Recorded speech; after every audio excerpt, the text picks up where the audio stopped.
नमो भगवते वासुदेवाय नमः। प्रिय भक्तों, सनातन परंपरा में जेठ मास का अत्यंत विशेष महत्व है। यह महीना तप, त्याग और पराकाष्ठा के प्रेम का प्रतीक है। इस मास में सूर्य देव अपने पूर्ण तेज के साथ तपते हैं, जो हमें यह सिखाते हैं कि जिस प्रकार इस भीषण गर्मी में केवल जल और शीतलता की चाह होती है, ठीक उसी प्रकार एक तड़पते हुए भक्त के हृदय को केवल अपने प्रभु के नाम और दर्शन की शीलता चाहिए। जेठ मास महात्म के कथा अध्याय में प्रभु की विभिन्न लीलाओं और दान पुण्य के महत्व को बताया गया है, किंतु 24वें अध्याय की गंभीर ज्ञानमयी कथा में प्रवेश करने से पूर्व हृदय को भक्ति के रस में सराबोर करना अत्यंत आवश्यक है, क्योंकि ज्ञान का मार्ग भी तभी सुलभ होता है जब उसमें प्रेम का रस घुला हो। तो आइए प्रिय भक्तों, इस ज्येष्ठ मास पावन बेला में हम साक्षात वृंदावन चलते हैं और सुनते हैं एक ऐसी अद्भुत कथा जहां एक भक्त के सीधे साधे प्रेम ने साक्षात ब्रह्मांड के नायक को मिट्टी की दीवार फांदने पर मजबूर कर दिया।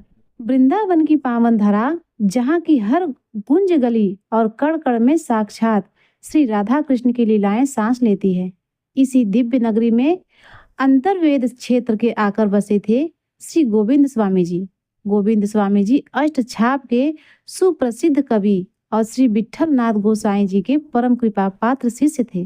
गोविंद स्वामी जी का कंठ इतना मधुर और अलौकिक था कि जब वे कीर्तन गाते तो मानो वृंदावन की लताएं और जड़ चेतन सब थम जाते, पक्षी चहकना बंद कर देते, बहती हवा रुक जाती और सुनने वाले सुध बुध खो बैठते। स्वयं ठाकुर श्रीनाथ जी गोविंद के पदों को सुनने के लिए लालायित रहते थे। गोविंद स्वामी जी स्वभाव से अत्यंत सरल और आडंबरहीन थे। संसार के धन दौलत से उनका कोई सराबोर का नहीं था। घर के नाम पर मिट्टी की दीवारें और फूस की छत वाली एक छोटी सी कुटिया थी। गरीबी ऐसी थी कि वस्त्रों पर जगह जगह पैबंद गांठे लगे थे, परंतु उनकी कुटिया में एक सबसे बड़ा धन था, अगाध प्रेम। उनकी धर्म पत्नी भी वैसी ही परम भक्ता थी। दोनों का जीवन ठाकुर जी की सेवा में ऐसे बीतता था जैसे एक ही गर्भगृह में दो दीपक जल रहे हों।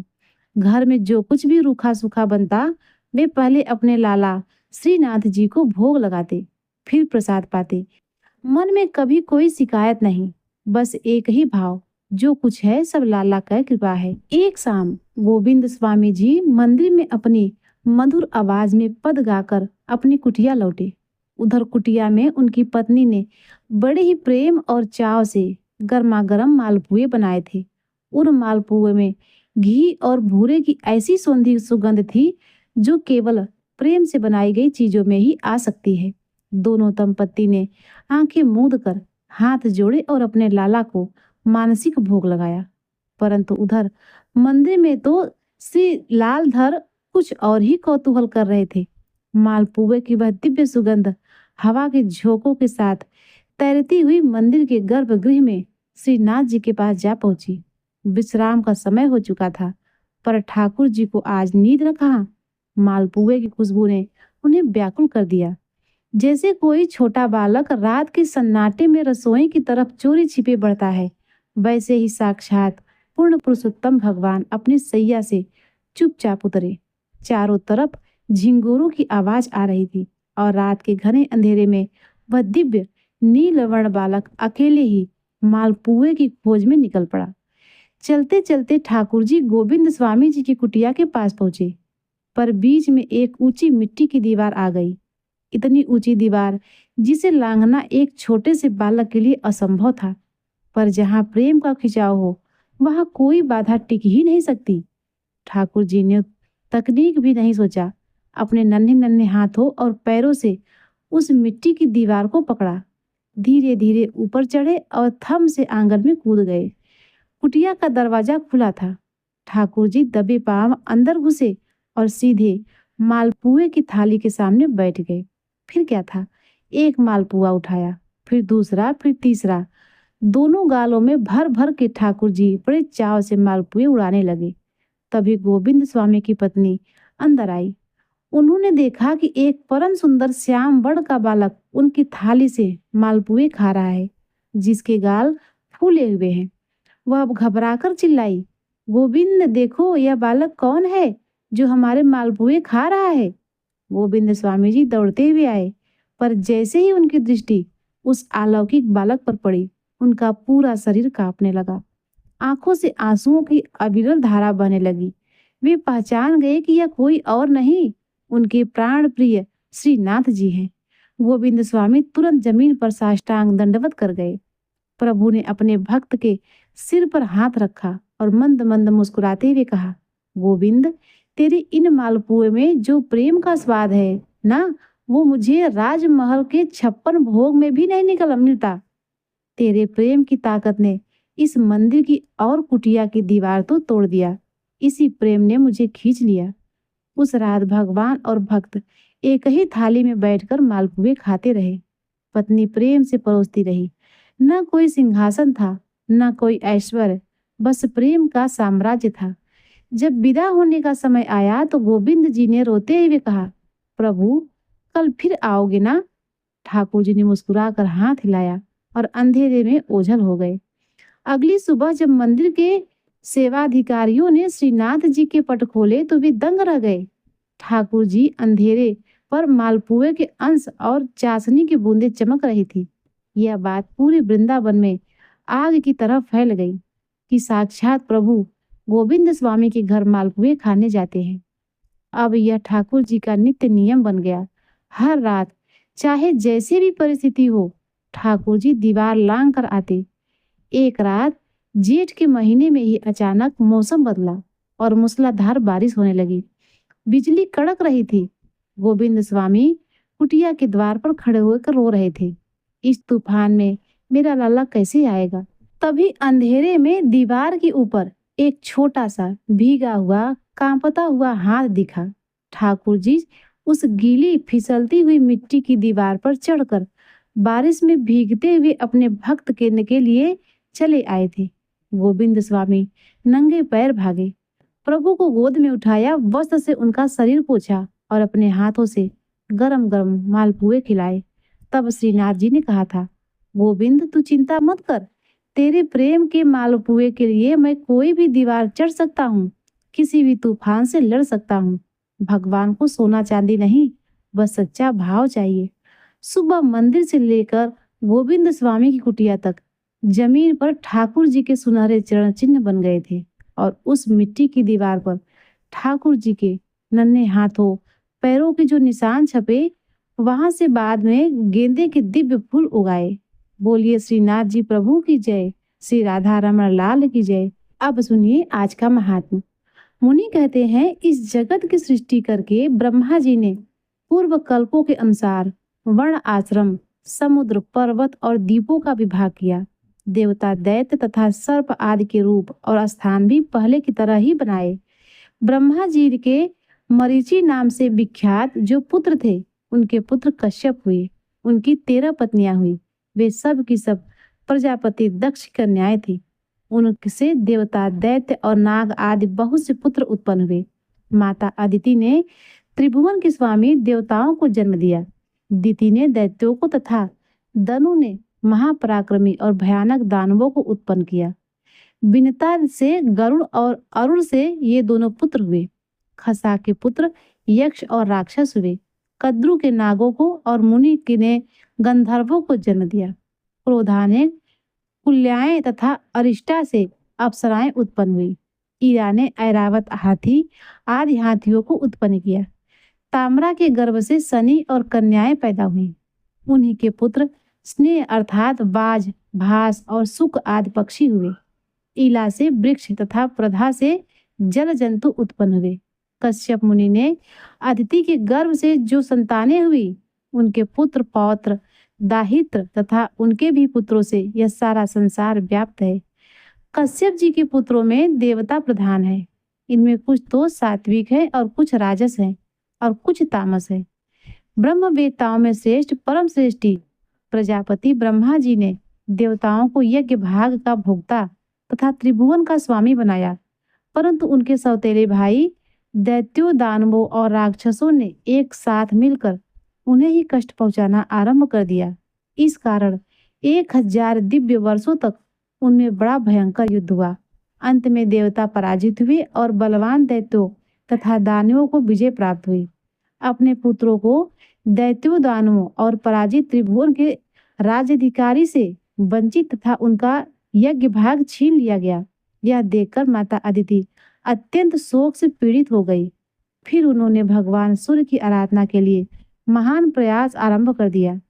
वे नियमित आहार करती हुई कठिन नियमों का पालन और आकाश में स्थित तेजो राशि भगवान सूर्य की स्तुति करने लगी। इस प्रकार माता अदिति बोली, हे भगवान, आप अत्यंत सूक्ष्म सुनहरी आभा से युक्त दिव्य शरीर धारण करते हैं। आपको नमस्कार है। आप तेज स्वरूप, तपस्वियों के ईश्वर, तेजस्वियों के स्वामी, तेज के आधार और सनातन पुरुष हैं। आपको प्रणाम है। हे गोपिते, जगत के रक्षक, आप जगत का उपकार करने के लिए जब अपनी किरणों से पृथ्वी का जल ग्रहण करते हैं, उस समय आपका जो तीव्र रूप प्रकट होता है, मैं उसे नमस्कार करती हूँ। 8 महीनों तक सोमय रस को ग्रहण करने के लिए आप जो अत्यंत तीव्र रूप धारण करते हैं, मैं उसे प्रणाम करती हूँ। हे भास्कर, उसी संपूर्ण रस को बरसाने के लिए जब आप छोड़ने को तत्पर होते हैं, उस समय आपका जो तृप्तिकारक मेघ रूप प्रकट होता है, उसको मेरा नमस्कार है।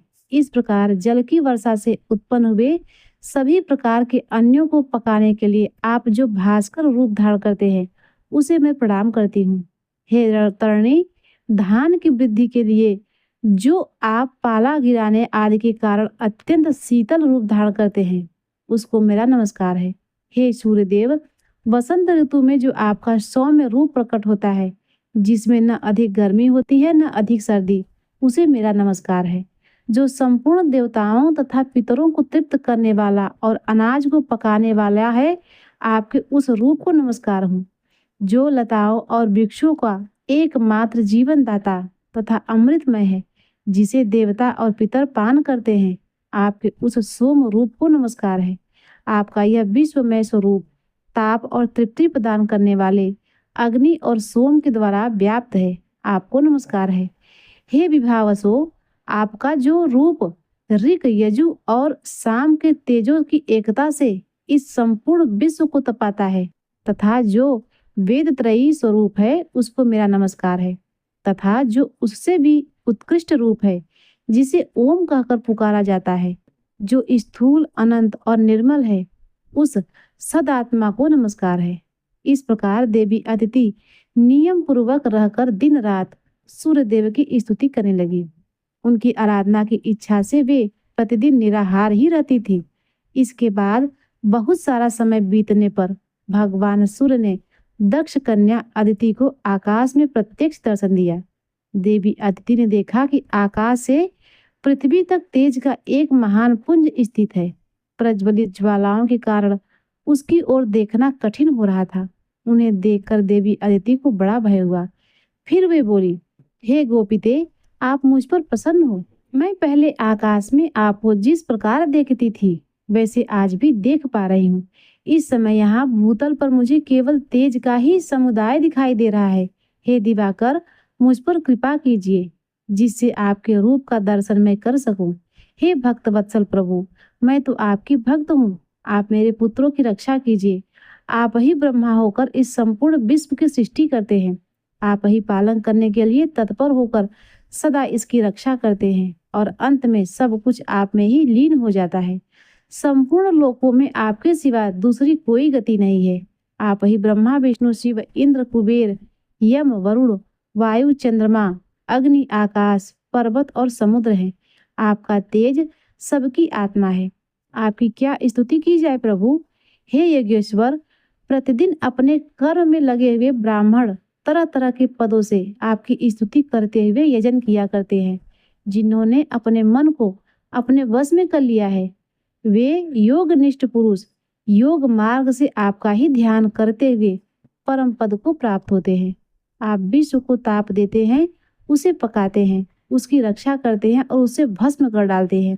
फिर आप ही जल गर्भित शीतल किरणों द्वारा इस विश्व को प्रकट करते हैं और आनंद देते हैं। कमल योनि ब्रह्मा जी के रूप में आप ही सृष्टि करते हैं। श्री विष्णु नाम से आप ही पालन करते हैं और कल्पांत में रुद्र रूप धारण करके आप ही संपूर्ण जगत का संहार करते हैं। मुनि कहते हैं कि इसके बाद भगवान सूर्य अपने उस तेज से प्रकट हुए। उस समय वे तपाए हुए तांबे की तरह कांतिमान दिखाई देते थे। देवी अदिति उनका दर्शन करके चरणों में गिर पड़ी। तब भगवान सूर्य कहने लगे, देवी तुम्हारी जो इच्छा हो वह वर मुझसे मांग लो। तब देवी अदिति घुटने के बल पृथ्वी पर बैठ गई और मस्तक झुकाकर प्रणाम करके वरदायक भगवान सूर्य से बोली, क्योंकि ऐसा कहा जाता है कि स्त्रियों को कभी भी साष्टांग दंडवत प्रणाम नहीं करना चाहिए। तब देवी बोली, हे सूर्यदेव आप प्रसन्न हो। अधिक बलवान दैत्यों और दानवों ने मेरे पुत्रों के हाथ से त्रिभुवन का राज्य और यज्ञ भाग छीन लिए हैं। हे गोपीते उन्हें पुनः प्राप्त कराने के निमित्त आप मुझ पर कृपा करें। आप अपने अंश से देवताओं के बंधु होकर उनके शत्रुओं का नाश कर दीजिए। प्रभु आप ऐसी कृपा करें जिससे मेरे पुत्र पुनः यज्ञ भाग के भोक्ता तथा त्रिभुवन के स्वामी हो जाए। तब भगवान सूर्य ने देवी अदिति से प्रसन्न होकर कहा, देवी मैं अपने सहस्त्र अंशों सहित तुम्हारे गर्भ से अवतरित होकर तुम्हारे पुत्र के शत्रुओं का नाश करूंगा। ऐसा कहकर भगवान सूर्य वहीं अंतर्ध्यान हो गए और देवी अदिति भी संपूर्ण मनोरथ सिद्ध हो जाने के कारण तपस्या से निवृत्त हो गई। इसके बाद सूर्य देव की सुषुम्ना नाम वाली किरणें, जो सहस्त्र किरणों का समुदाय थी, देव माता अदिति के गर्भ से अवतरित हुई। देव माता अदिति एकाग्रचित्त होकर कृक्षु और चंद्रायण आदि व्रतों का पालन करने लगी और अत्यंत पवित्रता पूर्वक उस गर्भ को धारण किए रही। यह देखकर महर्षि कश्यप ने एक दिन कुछ क्रोधित होकर कहा, तुम नित्य उपवास करके अपने गर्भ के बच्चे को क्यों मार डालना चाहती हो? यह सुनकर देवी अदिति ने जो कुछ कहा, प्रिय भक्तों उसका वृत्तांत आप सभी भक्त लोग अगले अध्याय में जरूर सुनिएगा। ये भक्तों अब आइए सुनते हैं पीपल सींचने की कथा। किसी गांव में मंगत नाम का एक व्यक्ति रहता था। मंगत बहुत ही मेहनती था, लेकिन उसका भाग्य उसका साथ नहीं देता था। वह जो भी काम हाथ में लेता वह बिगड़ जाता। उसके घर में दरिद्रता का वास था और समाज में उसे मनहूस मानकर दूर रहता था। एक बार जेठ के महीने में भीषण गर्मी पड़ी। गांव के कुएं सूख गए और पशु पक्षी प्यास से तड़प कर मरने लगे। मंगत के पास के खाने को दाना नहीं था, लेकिन उसके मन में एक अजीब सी बेचैनी थी। उसे रात भर सपने में एक विशाल सूखा हुआ पीपल का पेड़ दिखाई देता है, जिसकी जड़ें पानी के लिए छटपटा रही थी। एक दिन मंगत ने निश्चय किया कि वह गांव से दूर उस पुराने सूखे पीपल के पेड़ की सेवा करेगा, जिसे लोग शापित कहते थे। गांव वालों ने उसका मजाक उड़ाया, अरे ओ मंगत, खुद के पीने को पानी नहीं है और तू उस सूखे ठूंठ को सींचने जा रहा है, पागल हो गया है क्या? मंगत ने किसी की नहीं सुनी। वह हर रोज 3 कोस दूर नदी से एक मटका पानी भरकर लाता और उस पीपल की जड़ में डालता। रास्ते में यदि कोई प्यासा राहगीर मिल जाता तो उसे भी अपना आधा पानी पिला देता। उसकी खुद की जीभ प्यास से कांटे जैसी हो जाती, पैर छाले से भर गए, लेकिन उसका नियम नहीं टूटा। एक दोपहर तेज लू के कारण मंगत बेहोश होकर उसी पीपल के नीचे गिर पड़ा। उसकी आत्मा शरीर छोड़कर यमराज के दरबार में जा पहुंची। यमराज ने चित्रगुप्त से पूछा, इस जीव का लेखा जोखा क्या है? चित्रगुप्त ने पोथी खोली और गंभीर होकर बोले, महाराज, इसके पिछले कई जन्मों से पाप अत्यंत भारी है। इसने पिछले जन्म में एक प्यासी को कुएं से दूर भगाया था और एक छायादार वृक्ष को काटा था। इसी संचित कर्म के कारण यह इस जन्म में दरिद्र और अभागा है। इसे नरक की भयानक यातनाएं मिलनी चाहिए। किंतु तभी उस कक्ष में से एक दिव्य सुगंध फैली। चित्रगुप्त के पन्ने अपने आप पलटने लगे। उन्होंने आश्चर्य से कहा, किंतु महाराज, पिछले 1 महीने से इस जेठ की दोपहरी में इसने जो जलदान किया है और उस पीपल को सींचा है, उसने इसके सैकड़ों वर्षों के पाप भस्म कर दिए हैं। इसके द्वारा पिलाए गए पानी की एक एक बूंद अब अमृत बन गई है। यमराज ने मंगत की आत्मा से कहा, हे वत्स, तेरी निस्वार्थ सेवा ने नियति को बदल दिया है। जा, तेरा समय अभी शेष है। अचानक मंगत की आंखें खुली। उसे लगा जैसे उसके शरीर में नई ऊर्जा आ गई है। जैसे ही वह उठा, उसने देखा कि वह सूखा पीपल का पेड़ हरा भरा हो गया था। उसके पत्तों से शीतल ओस की बूंदें टपक रही थी। हैरानी की बात तो यह थी कि जहां उसने मटका रखा था, वहां जमीन से जल की एक निर्मल धारा फूट पड़ी थी। वह स्थान एक सुंदर शीतल कुंज में बदल गया था। मंगत जब गांव लौटा तो उसका स्वरूप बदल चुका था। उसके घर की दरिद्रता गायब हो गई थी। जिस जमीन को लोग बंजर समझते थे, वहां लहलहाती फसल खड़ी थी। वह गांव का सबसे सम्मानित व्यक्ति बन गया था। उसने वहां एक धर्मशाला और प्याऊ बनवाया। प्रिय भक्तों, यह कथा हमें सिखाती है कि जेठ की गर्मी में जल पिलाना सबसे बड़ा पुण्य है। पीपल में त्रिदेवों का वास माना जाता है। उसे सींचने से पितृ दोष और संचित पापों का नाश होता है। यदि मनुष्य के इरादे नेक हो तो वह अपने बुरे प्रारब्ध कर्मों को भी पुरुषार्थ और सेवा से बदल सकता है। जेठ मास में जो करे पीपल जलदान, यम की फांस से छूट कर पावे पद निर्माण। प्रेम से बोलिए पीपल देवता की जय। प्रिय भक्तों, अब आइए सुनते हैं जाट और जाटनी की कहानी। किसी गांव में एक जाट और जाटनी थे। वे बहुत गरीब थी। एक दिन जाटनी ने जाट से कहा, मैं तुम्हें 4 रोटी बनाकर देती हूँ। तुम नदी के किनारे जाना और वहां राम और लक्ष्मण आते हैं। वहां जाकर कहना, राम बड़े लक्ष्मण छोटे, वो बैठे अम्बे की डाली, वो बैठे चंपे की डाली, मिट्टी का दशरथ बनावे, माखन मिश्री का भोग लगावे, दे परिक्रमा घर को आवे। जाट पूरे रास्ते याद करता चला गया, परंतु वहां जाकर भूल गया और वहां जाकर बोला, लक्ष्मण बड़े राम छोटे, वो बैठे अम्बे की डाली, वो बैठे चंपे की डाली, मिट्टी का दशरथ बनावे, माखन मिश्री का भोग लगावे, देख परिक्रमा घर को आवे। राम जी ने लक्ष्मण जी से बोले, लक्ष्मण, इसने तुम्हें बड़ा बताया है, तुम इसे खुद दे दो। तब लक्ष्मण जी बोले, हे प्रभु, इसकी तो बुद्धि मलिन हो गई है, यह मूर्ख है। कहीं राम से भी बड़ा कोई इस दुनिया में है? तब प्रभु श्री राम बोले, नहीं लक्ष्मण, इसने तुम्हें बड़ा बताया है, तुम ही कुछ दो। लक्ष्मण जी ने थोड़े बांस में मोहर और असरफी भर के दे दी। रास्ते में सारी मोहर और असरफियां चोरों ने लूट ली। घर गया, जाठी ने पूछा, कुछ मिला? जाट ने कहा, हाँ मिला तो बहुत कुछ था, परंतु रास्ते में चोरों ने लूट लिया। तब जाठनी ने कहा, कोई बात नहीं, कल फिर से जाना। अगले दिन जाठी ने फिर से 4 रोटी बनाकर दी और फिर से सिखाया, राम बड़े लक्ष्मण छोटे, वो बैठे अम्बे की डाली, वो बैठे चंपे की डाली, मिट्टी का दशरथ बनावे, माखन मिश्री का भोग लगावे, दे परिक्रमा घर को आवे।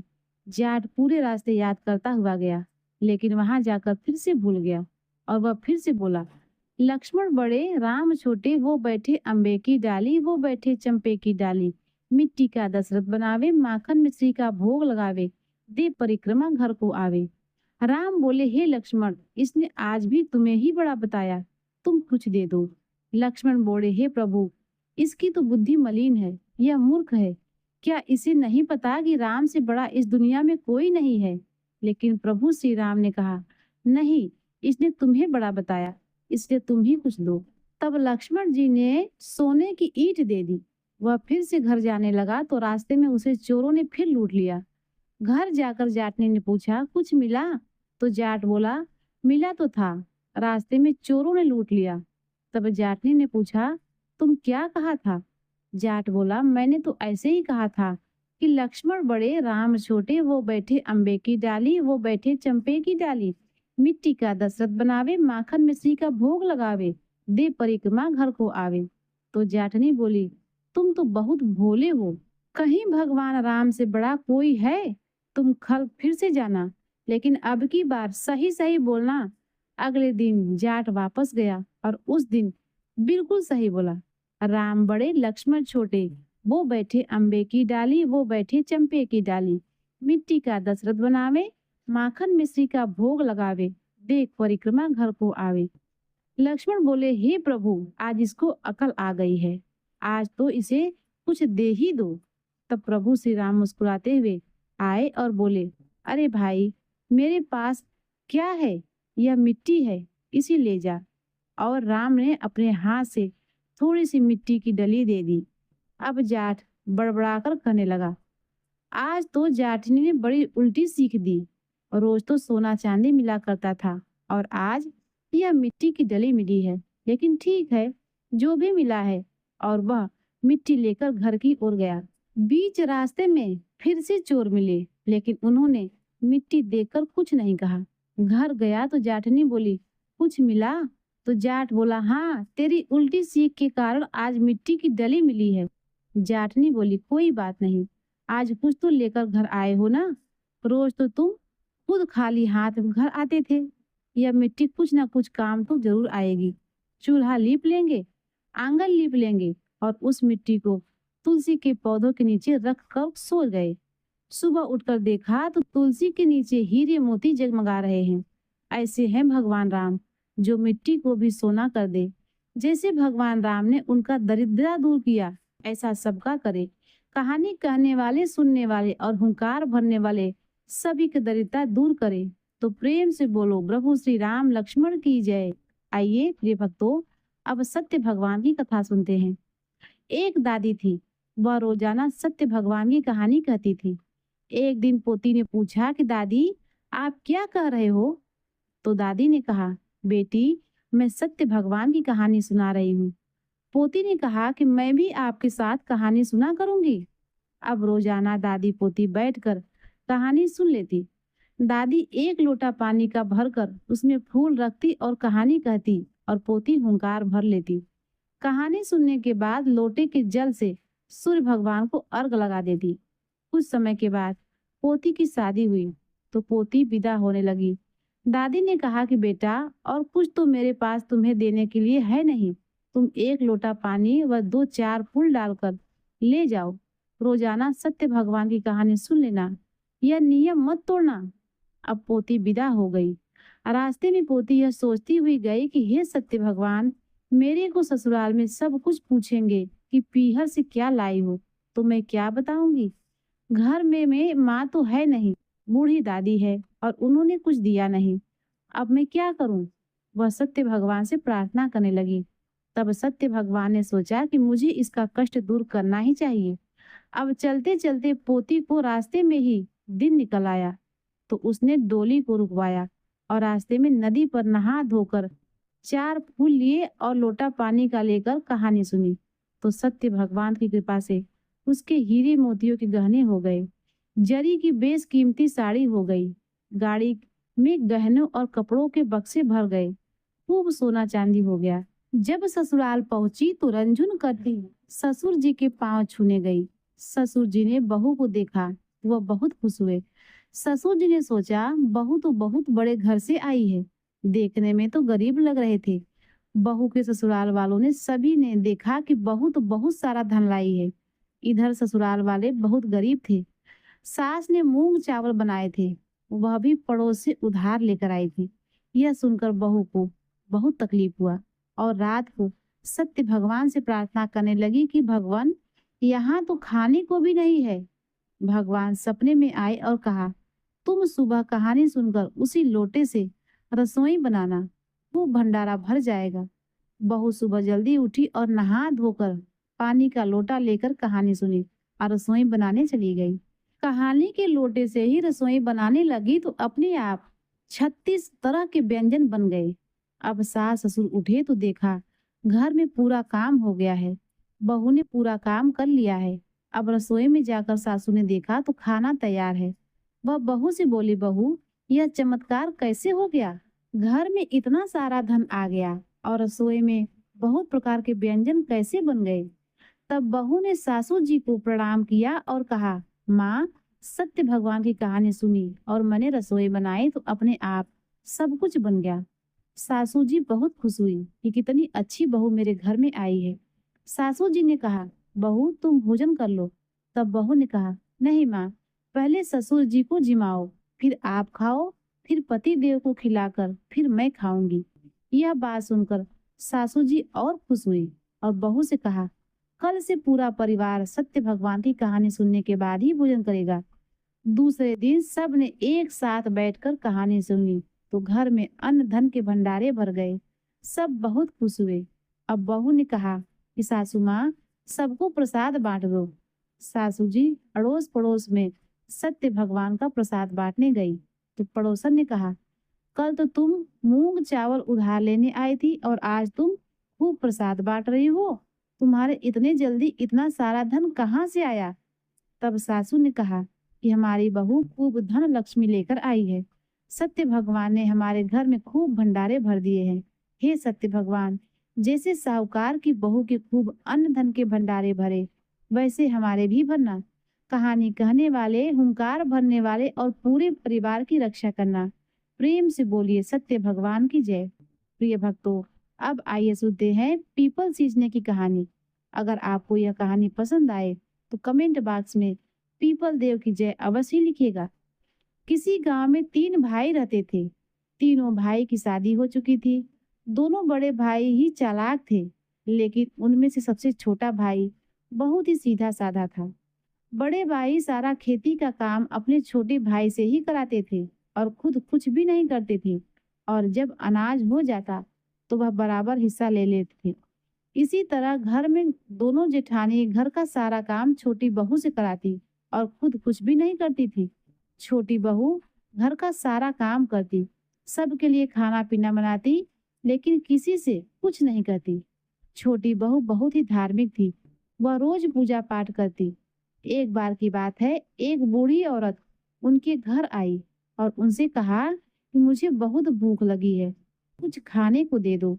तब बड़ी बहू ने कहा, माँ जी, मैंने तो अपना खाना खा लिया है, अब मेरे पास तो खाना है नहीं, आप दूसरी बहू से ले लो।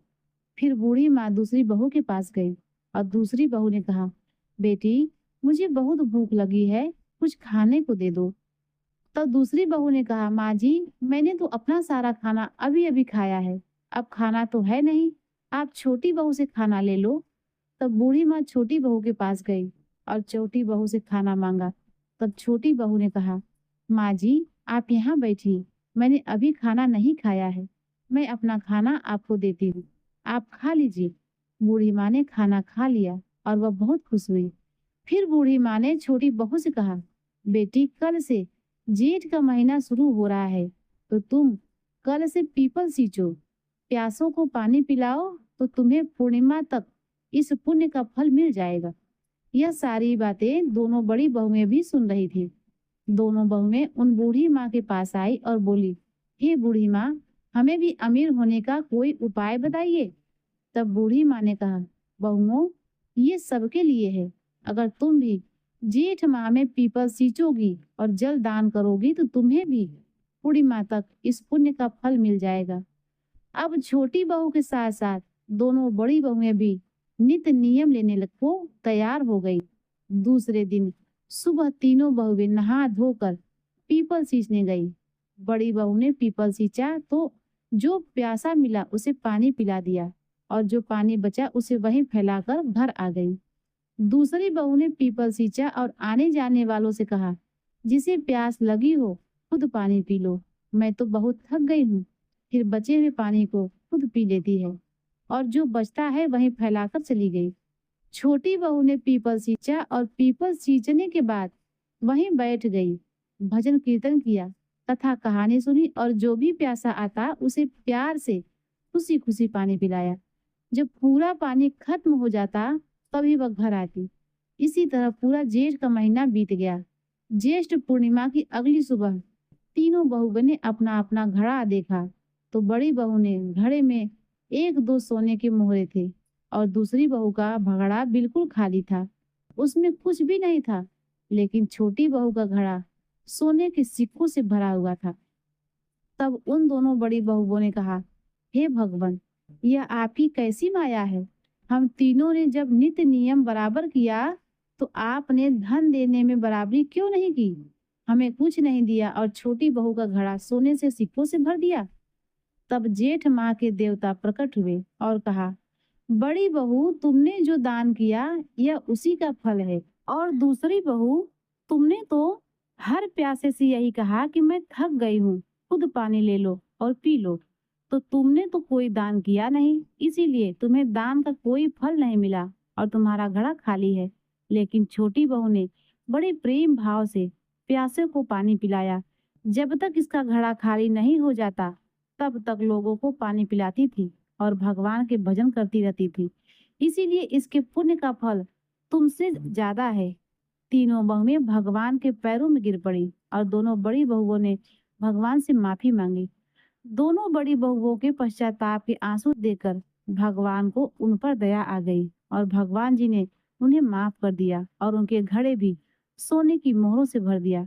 फिर सभी लोग मिलकर प्रेम भाव से रहने लगे। हे ज्येष्ठ मास के देवता, जैसे आपने इन तीनों बहुओं पर अपनी कृपा की, वैसे ही जेठ मास में पीपल सींचने वाले और पूजा पाठ करने वालों पर अपनी कृपा सदा बनाए रखिएगा। तो प्रेम से बोलिए, पीपल देवता की जय। प्रिय भक्तों, अब आइए सुनते हैं जेठ मास में सुनी जाने वाली दूसरी कहानी। पुरी में वेदों को जानने वाला सुमंत नाम का एक ब्राह्मण अपनी पत्नी और पुत्र के साथ रहता था। उसकी पत्नी का नाम गुणवती था और पुत्र का नाम देव शर्मा था। एक दिन जेठ मास में वह ब्राह्मण समाधि लगाने के लिए वन में गया।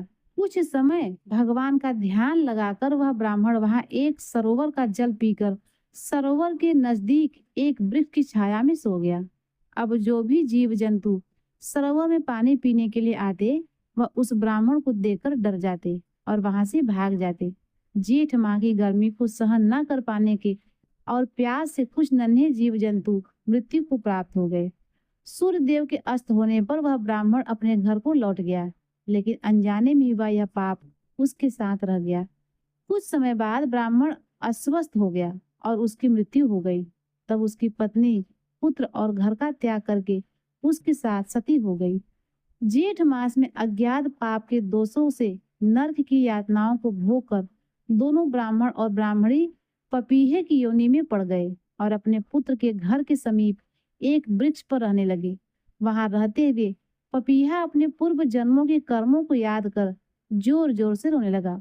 उसके पुत्र ने जब पपीहे की रोने की आवाज सुनी तो उसे वहां से भगाने लगा, लेकिन वह वहां से नहीं गया और रोता हुआ तो थक कर हार कर उसके पुत्र ने उस वृक्ष को आग लगा दी, जिससे पपीहे की योनि में ब्राह्मण और ब्राह्मणी के पंख जल गए और घायल अवस्था में पृथ्वी पर गिर पड़े। उस दिन स्वप्न में उस ब्राह्मण देव शर्मा को यह ज्ञात हुआ कि वह पपीहा का जोड़ा कोई और नहीं उसके माता पिता हैं। यह जानकर उसे बड़ी हैरानी हुई। वह ब्राह्मण पुत्र श्रेष्ठ ऋषि के आश्रम में पहुंचा और अपने माता पिता का वृत्तांत सुना दिया और उनके उद्धार का उपाय पूछने लगा। तब ऋषियों ने उसे बताया कि तुम्हारे पिता पर पूर्व जन्म का अज्ञात पाप है। उससे मुक्ति के लिए तुम्हें ज्येष्ठ मास में निर्जला एकादशी का व्रत करना होगा, जो सभी एकादशियों में सर्वोपरि है। इसके साथ तुम्हें जल दान की व्यवस्था करनी होगी। तब ब्राह्मण पुत्र ने अपने माता पिता के निमित्त निर्जला एकादशी का व्रत किया। निर्जन वन में जीव जंतुओं के लिए पानी की व्यवस्था करी। साथ ही जगह जगह पानी का प्याऊ लगवाया, जहां सभी मनुष्य, पशु, पक्षी, जीव जंतु आकर जल पीने लगे। उसके इस पुण्य के प्रभाव से उसके माता पिता को पपीहे की योनि से छुटकारा मिल गया, जो अपने पुत्र को सुख, समृद्धि और ऐश्वर्य का आशीर्वाद देकर बैकुंठ को चले गए। जो मनुष्य प्राणियों, जंतुओं, पक्षियों के लिए जल की व्यवस्था करता है, साथ ही निर्जला एकादशी का उपवास करता है, वह इस लोक के सभी सुखों को भोग कर अंत में मोक्ष को प्राप्त होता है। तो आइए प्रिय भक्तों, अब सुनते हैं लपसी और तपसी की कथा। एक लपसी था, एक तपसी था। तपसी को भगवान की तपस्या करना पसंद था और लपसी को सवा सेर की लपसी बनाकर उसका भोग लगाकर खुद खाना पसंद था। एक दिन दोनों लड़ने लगे। लपसी बोला, मैं बड़ा हूँ। तपसी बोला, मैं बड़ा हूँ। इतने में ही नारद मुनि आए और बोले, तुम क्यों लड़ रहे हो? तो लपसी ने कहा, मैं बड़ा हूँ, और तपसी ने कहा, मैं बड़ा हूँ। तपसी बोला, मैं सारे दिन भगवान की पूजा करता हूँ। तो यह सुन नारद जी ने कहा, मैं तुम्हारा फैसला कल करूंगा। दूसरे दिन लपसी तपसी नहा धोकर आए तो नारद जी ने 1.25 करोड़ की अंगूठी उनके आगे फेंक दी। लपसी ने अंगूठी देखी पर उस पर ध्यान नहीं दिया। इधर तपसी तपस्या करने बैठा तो उसे अंगूठी दिखी और उसने अपने घुटने के नीचे दबा ली और तपस्या करने लगा। और लपसी लापसी बनाकर उसका भोग लगाकर जीमने बैठ गया। इतने में नारद जी आए। तब दोनों ने पूछा, कौन बड़ा है? फिर तपसी ने कहा, मैं बड़ा हूँ। तो नारद जी बोले, तुम्हारा घुटना उठाओ। तो उसके नीचे 1.25 करोड़ की अंगूठी निकली। तब नारद जी बोले, यह अंगूठी तूने चुराई है, तो तुझे तेरी तपस्या का फल नहीं मिलेगा। तब तपसी बोला, हे नारद मुनि, मेरी तपस्या का दोष कैसे दूर होगा? नारद जी ने कहा, जो ब्राह्मण जिमाकर यानी भोजन कराकर दक्षिणा नहीं देगा तो फल तुझे मिलेगा। जो साड़ी देकर ब्लाउज नहीं देगा तो फल तुझे मिलेगा। जो दिए से दिए जलाएगा तो फल तुझे मिलेगा। सब व्रत त्योहार की कहानी सुनेगा, बाद में तेरी कहानी नहीं सुने तब भी फल तुझे मिलेगा। तभी से हर व्रत त्योहार की कहानियों के बाद लपसी तपसी कहानी सुनी और पढ़ी जाती है। कहानी सुनने के बाद कहे, लपसी का फल लपसी को मिले, तपसी का फल तपसी को मिले और हमारी कथा कहानी का फल। प्रिय भक्तों, अब आइए सुनते हैं श्री कृष्ण चालीसा और आरती का पाठ। बंसी शोभित कर मधुर नील जलद तन श्याम, अरुण अधर जन बिंबा फले नयन कमल अभिराम। पूर्ण इंद्र अरविंद मुख पीतांबर शुभ साज, जय मनमोहन मदन छवि कृष्ण चंद्र महाराज। चौपाई। जय यदुनंदन जय जगवंदन, जय वसुदेव देवकी नंदन, जय यशोदा सुत नंद दुलारे, जय प्रभु भक्तन के त्रिगतारे। जय नट नागर नागन थैया, कृष्ण कन्हैया धेनु चरैया। पुनि नख पर प्रभु गिरिवर धारो, आओ दीनन कष्ट निवारो। बंसी मधुर अधर धर तेरो, होवे पूर्ण मनोरथ मेरो। आओ हरि पुनि माखन चाखो, आज लाज भारत की राखो। गोल कपोल चिबुक अरुणारे, मृदु मुस्कान मोहिनी डारे। रंजित राजीव नयन विशाला, मोर मुकुट बैजंती माला। कुंडल श्रवण पीठ पर आछे, कटिकिं कड़िका छन काछे। नील जल सुंदर तनु सोहे, छब लख सुर नर मुनि मोहे। मस्तक तिलक अलक घुंघराले, आओ कृष्ण बांसुरी वाले। करि पै पान पूत नहीं तार्यो, अका बका कागा सुर मार्यो। मधुबन जलत अग्नि जब ज्वाला, भय शीतल लख तै नंद लाला। सुरपति जब चढ़ौरी साई, मूसल धार वारी बरसाई। लगत लगत ब्रज चहन बहायो, गोवर्धन नख धारी बचायो। लख यशोदा मन भ्रम अधिकाई, मुख में 14 भुवन दिखाई।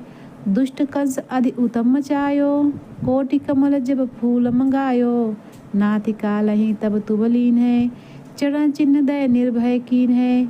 करि गोपिन संग रास बिलासा, सबकी पूरण कर अभिलाषा। केतकी महा असुर संहार्यो, कंस ही केस पकड़ दई मारो।